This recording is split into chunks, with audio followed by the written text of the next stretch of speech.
महावदान्नाय कृष्ण प्रेम प्रदायते कृष्णाय कृष्ण चैतन्य नाम्ने श्री गौरतीशे नमो नमः। আমার মহাপ্রভুকে বলা হয়েছে মহাবদান্য অবতার। নমো মহাবদান্নায় কৃষ্ণ প্রেম প্রদায়তে। আমার কলিযুগ পাবন অবতার অখিল রসামৃত সিন্ধু শ্রীকৃষ্ণ শ্রী চৈতন্য মহাপ্রভুকে বলা হয়েছে মহাবদান্য অবতার। কেন বলা হয়েছে?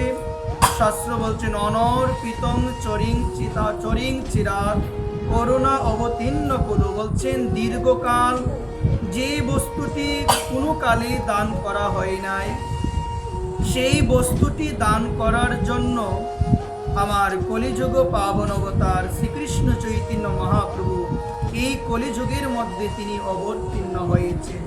সুধীবৃন্দ, যে জিনিসটি দীর্ঘকাল দান করা হয় নাই সেই জিনিসটাই হলো হরিনাম।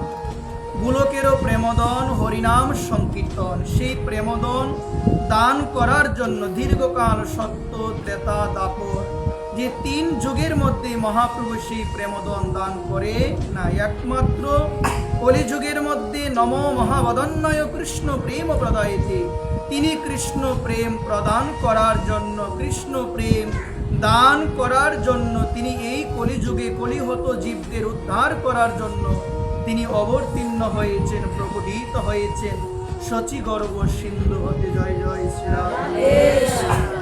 এই জন্য বলা হয়েছে নম মহাবদান্নায় কৃষ্ণ প্রেম প্রদায়তে। তিনি এই জন্য মহাবদান্য অবতার, তিনি কৃষ্ণ প্রেম দান করার জন্য, কলিহত জীবদের কলির দুর্দশা থেকে মুক্ত করার জন্য যিনি এই কলিযুগের মধ্যে হরি প্রেম নিয়ে কৃষ্ণ প্রেম নিয়ে অবতীর্ণ হয়েছেন তিনি হলো আমার কলিযুগ পাবন অবতার পরম প্রেমময় অখিল রসামৃত সিন্ধু শ্রীকৃষ্ণ শ্রী চৈতন্য মহাপ্রভু।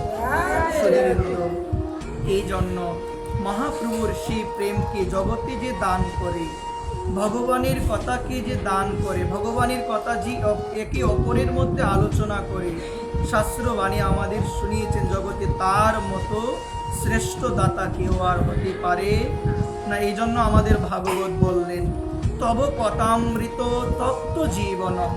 সুধীবৃন্দ, ভাগবতী বলছেন শ্রী শুকদেব গোস্বামী পাদ, হে গোবিন্দ তোমার কথা অমৃত, তব কথামৃত তত্ত্ব জীবনম। তোমার কথা আমাদের এই তত্ত্ব জীবনকে স্নিগ্ধ করে, তোমার কথা শ্রবণ করলে আমাদের এই তত্ত্ব জীবন শান্ত হয়ে যায়।